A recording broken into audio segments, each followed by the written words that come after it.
Hello, how are you? Welcome to Midweek Manna. I'm Pastor Holly McKim. I am the pastor at Hudson United Methodist Church in downtown Hudson, North Carolina, United States. So if you're joining us for the very first time, if you have just happened to come upon us, we're usually together on Wednesday afternoons at 1 o'clock Eastern Standard Time.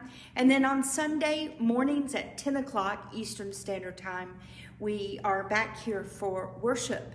We've been Facebook Live worship since March 15th of last year, and our community continues to grow. And I'm so appreciative of you for joining us. Even if you're joining us at a later time, thank you. If you're joining us on your lunch hour, like my friend Amy Wingler, sometimes she joins us while she's eating her lunch. It's wonderful to be with you. We are getting ready to mail out our packets for Ash Wednesday and Lent, the season of Lent. That's the 40 days, not counting Sundays, leading up to Easter. If you would like to participate in the Ash Wednesday service, we want to make sure you have that order of service in front of you. There are lots of responsive readings, and we want to send you a packet. In that packet, there will be a little cloth bag that will hold ashes for marking your forehead with the sign of the cross, or like my friend Allie, she likes the sign of the cross on her hand. The sign of the cross made in ashes go to and symbolize our mortality, that from dust we come and dust we shall return. Also in the packet will be the order of service for Ash Wednesday, the package of ashes, and we want to send you a book. It's a daily devotional book. As you can see, it's not very thick, and it's one of those things you can pick up and read just the few pages for that day, and it starts on Ash Wednesday. This book is entitled Journey to Transformation 2021 Lenten Study, and it's by one of our United Methodist bishops, Bishop Sharma D. Lewis. If you are familiar with our bread or the upper room, it's just a little bit more to it on a daily basis than those devotionals. There's prayers. There's also spaces to write your own personal reflection notes. So it's kind of a daily devotional and a journal all in one, but it's very guided. So we'd like to send you that along with the ashes, along with the Ash Wednesday service, order of service. If you would like that, you can leave a comment here on Facebook Live that you would like to participate. If you feel like we do not have your snail mail address, you can email us. Email us at Hudson United Methodist Church. We are humc2014@gmail.com. humc2014@gmail.com. And we'll be happy to send that out. Those will be going out on Monday. So let us know if you want those, that packet for Ash Wednesday and Lent. I'm reading a book. If you have seen me at all, you know I enjoy reading, and especially that's one of those things during this pandemic that I've been able to do is read to really dive deeper into my own spiritual health. One book that I am reading, it's entitled Strengthening the Soul. It's written by Ruth Haley Barton. She has several books out, and this is the first one I'm reading, and she's blowing me away. So if I had a title to today's Midweek Manna, it would be from her chapter called The Practice of Paying Attention. The Practice of Paying Attention. That's her chapter in Strengthening the Soul, Ruth Haley Barton. Barton asks several questions in this chapter that just have really hit me. They've hit me hard. They've hit me in my heart, in my mind, in my soul. And this week, today Today's only Wednesday, and I am wrestling with my schedule that seems to be bursting at the seams. It's just that time of the year, and yes, I've done it to myself. I haven't planned ahead, and time management, things are piling up. It is that time of the year. We're getting ready for Lent and Ash Wednesday. I'm having to write my sermon for this Sunday and for the next several Sundays, and thinking about what am I going to preach on during Lent and leading up to Easter. And I've got a newsletter article that my administrative assistant is wanting like yesterday. I have statistical reports that are due on Monday, and I have sick folks that I need to check on, and people that are grieving. They've lost a loved one, husbands and mothers and fathers and people that they cherish. I just found out this morning a colleague lost his wife suddenly. And so all these grieving people that need to know that we're praying for them. And to add to all of this, my husband and I got a new puppy. And he's a joy, he's a delight. But I lost the memory of what it was like to be a new mother, and trying to get ready and trying to take care of this little baby and all of his needs, I am responsible for. And so Ruth Haley really socked it to me. She's asking these questions. How much paying attention are you doing, really?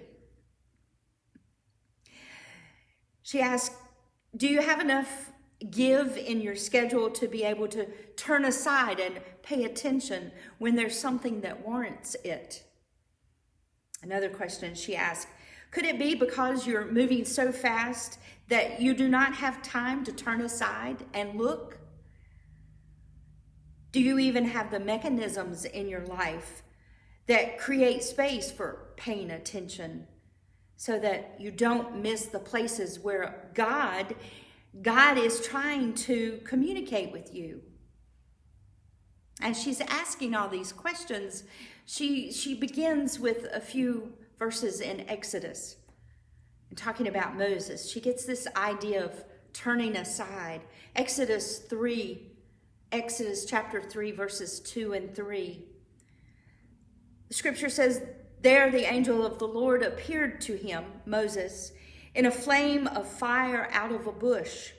He looked, and the bush was blazing, yet it was not consumed. Then Moses said, I must turn aside and look at this great sight.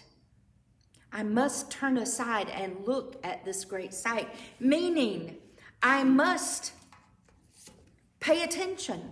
I must focus my attention on what's happening right now. Stop everything that I'm doing and focus. I must turn aside. I must pay attention. I must look. I must focus. So those questions that Ruth Haley Barton asked, how much paying attention are you doing? Really? Are you leaving time in your schedule so that God can communicate with you? Ouch. That's my sore toe God just stepped on. Turning aside equals paying attention. We have to stop. We have to look. We have to be intentional. The practice of turning aside to look is a spiritual discipline, Barton writes, that by its very nature sets up an encounter with God. I'm going to read that again. Ruth Haley Barton writes, the practice of turning aside to look, that practice of paying attention, is a spiritual discipline. That means it's building up your spiritual life, your spiritual health, that by its very nature sets up for an encounter with God. Now, Barton quotes another author, Elizabeth Dreyer, from her book, Earth Crammed with Heaven. I really want to read that book now. Elizabeth Dreyer says this, In a profound way, our intentionality is a key ingredient determining whether we notice God everywhere, here's the kicker, or only in church, or only on worship online, or only in suffering, or nowhere. Our intentionality is a key ingredient determining whether or not we notice God everywhere, somewhere, or nowhere. It all depends on how we choose to fashion our world. I was in a Zoom meeting yesterday, and it is in that meeting situation where we are reading this book and discussing it. And we practiced something called centering prayer. It's hard to do. Centering prayer is really difficult to do. It's one of those practices, one of those spiritual disciplines that I would love to be able to tell you that I do every day. I have had spits and starts and fits of doing it, but it takes practice. It takes practice and intentionality. It takes focus. It takes turning aside, paying attention, sitting, in this case, listening, cutting the noise off in the brain, and really opening yourself up to that encounter with God. We have a choice. Elizabeth Dreyer would say, we can choose to fashion our world. In other words, leave time, leave space to pay attention to God.